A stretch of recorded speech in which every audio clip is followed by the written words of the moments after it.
ሰላም እንዴት ናቸው? ዛሬ በዚህ ቪዲዮ አንድ ጥሩ ነገር ይዤ መጥቻለሁ።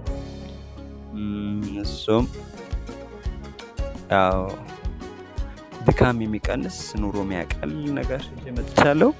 እሱም የአማርኛ ጽፈት አንድ ገጽ ሁለት ገጽ ብዙ ገጽ ያው አማርኛ ጽሁፍ መጻፍ በኮምፒውተር ስንጽፍ በጣም ጊዜ የሚፈጅ እና ትንሽ ለሆነ የሚያደክም እንደሆነ ግልጽ ነውና ይሄን ድካም የሚያቀልል ነገር ይችላል። ይሄም እንዴት ነው? በስልካችን ያለው አንድ አፕሊኬሽን አብዛኞቻችሁ ስልክ ላይ አይጠፋም። ይሄ አፕሊኬሽን ቢያስባለው እሱ ስልክ ላይ ሆን ድምጽ ብቻ ተናግራችሁ ማለት ነው። ወይ የተጻፈ ነገር እንድትጽፉ በኮምፒውተር እንዲጻፉ ተጽፎ የሚሰጣችሁ ረቂቅ ማመልከቻ ሌላም ነገር ሊሆን ይችላል። እሱን በኮምፒውተር ለመጻፍ የተሰጣችሁን አንብባችሁ ብቻ ድምጽ ብቻ አንብባችሁ በቀላሉ ወደ ጽሁፍ የሚቀይር ጽሁፉን አንብባችሁ ስታነቡ ወደ ጽሁፍ የሚቀይር አፕሊኬሽን ነው። ይሄውም ዴሽ አማርክ ኪቦርድ ይባላል። ያው ታውቁታላችሁ። አብዛኞቻችሁ ስልክ ላይ አይጠፋም። ያው አብዛኞቻችሁ ለጽሁፍ ትጠቀማላችሁ፣ ግን እኔ አክቹአሊ ለመጻፍ ብቻ የምትጠቀሙ ይመስለኛል። ግን እኔ አንብቤ ይጽፍልኛል ማለት ነው። እንዴት ነው አጠቃቀሙ? መጀመሪያ አፕሊኬሽኑን ማለት ነው አፕሊኬሽኑን ከፕላይ ስቶር ማውረድ እና ኢንስቶል ማድረግ።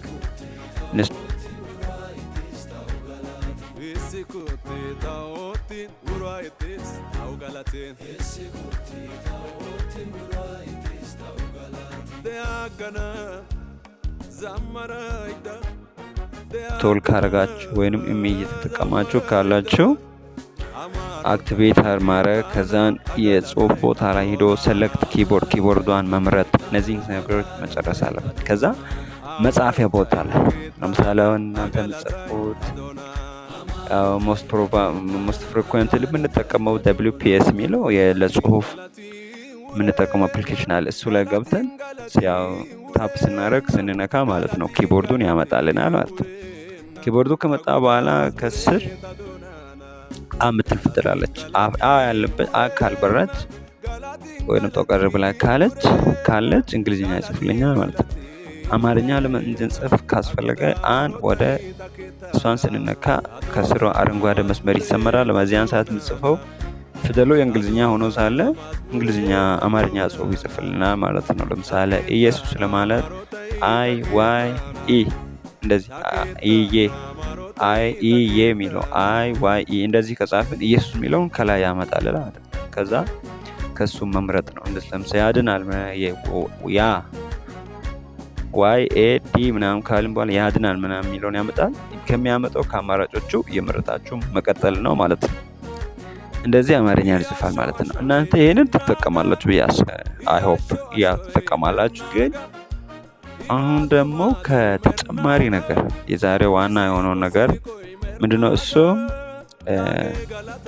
በድምጽ ያለው ማለት ነው። ማለት በጽሁፍ ያለውን ነገር አንብባችሁ እንድጽፍ ነው። አንብባችሁ የሚጽፈውን ፊቸሩን ነው አሁን ዛሬ ላካፍል የፈለኩት። እሱ አክቹአሊ በአማርኛ የተጻፈ በስክሪፕቶን በወረቀትም በሃርድም የተጻፈ ነገር እንዴት ታደርጋላችሁ? ቀጥታ አነባላችሁ። ስታነቡ ወዲያው ይጽፍላችኋል ማለት ነው። ግን የሚፈልገው ምንድነው? ዋይፋይ ወይንም ዳታ ለዛች ደቂቃ ለዛች ሰከንድ ለምታነቧት ደቂቃ መከፈት አለበት ማለት ነው። እሱን ለመክፈት ምን ታደርጋላችሁ? የማይኳን ምልክት ትነካላችሁ። የማይኳን ምልክት ከነካችሁ በኋላ ምን ያደርግላችኋል? ሊሰኒንግ ምናምን ብሎ ካለ በኋላ ስፒክ ነው የሚለው ይመጣል። ስፒክ ነው ካለ በኋላ ታነባላችሁ። ስታነቡ ይጽፋል። ምናልባት የሆነ ሰዓት ላይ በሆነ አጋጣሚ በኮኔክሽን ይሁን በሆነ አጋጣሚ የሚጽፈውን ሊያቋርጥ ይችላል። ካቋረጠ በድጋሚ ያችን ማይኳን ምልክት እየነካችሁ ስፒክ ነው የሚለው ካያችሁ በኋላ ማንበብ እንደዛ ያደረጋችሁ የምፈልጉትን ያህል ይጽፋል። እንደዚህ ነው። ይሄንን ይመስላል። ከዛን በኋላ በቃ የተጻፈውን ሴቭ አድርጋችሁ ወደ ኮምፒውተር ማስገባት ፋይሉን በተለያየ አማራጭ አሁን በዛ የተጻፈውን በኮምፒውተር ላይ ማስገባት አሁን ኮፒ አድርጋችሁ ቴሌግራም ላይ ማስቀመጥ ትችላላችሁ።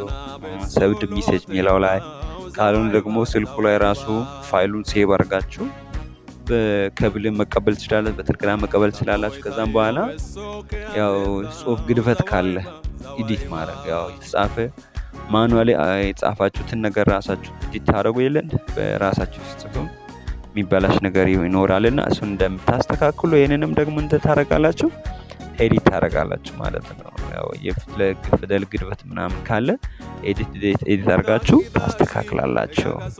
ይሄንን ይመስላል። ስላዳመጣችሁ አመሰግናለሁ። ባይ